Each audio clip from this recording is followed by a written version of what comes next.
Well, thank you, Prime Minister, and I want to express my gratitude for Prime Minister Zaev's hospitality in having me here today. I'm happy to be in Macedonia on my first trip to the Balkans in this role.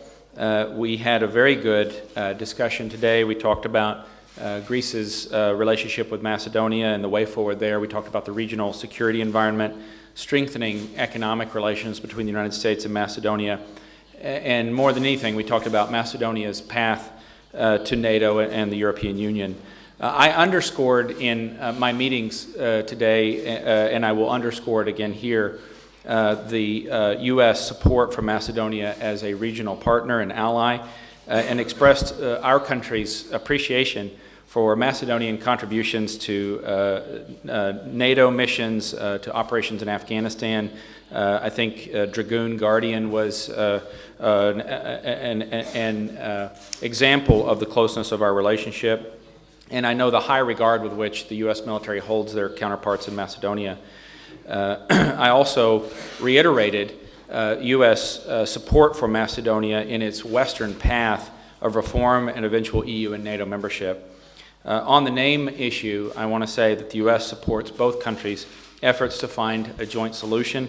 Current conditions are better than they have ever been, and we want to make the best of those opportunities. It's very important for Macedonia and Greece to proceed at a pace that they determine and have the space to negotiate, but I want to be clear that the United States supports them in that process.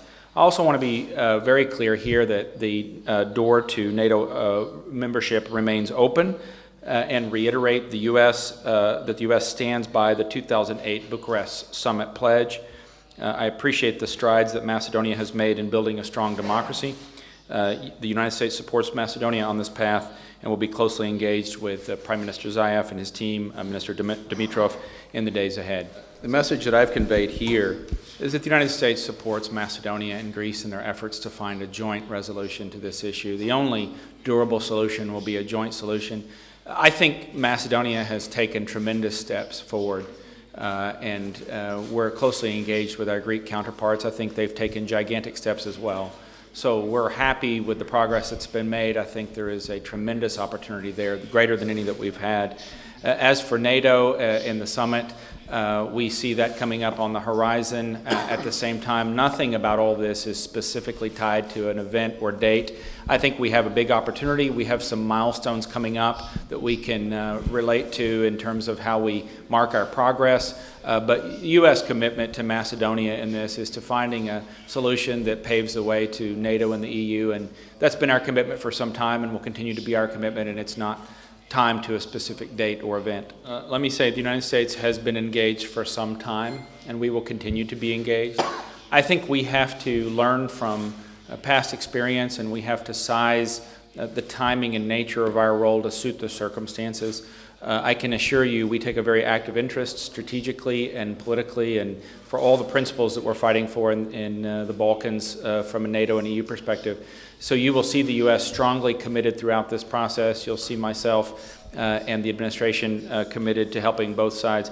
At the same time, we acknowledge that the only solution that will last is one that the two parties are going to work out between themselves.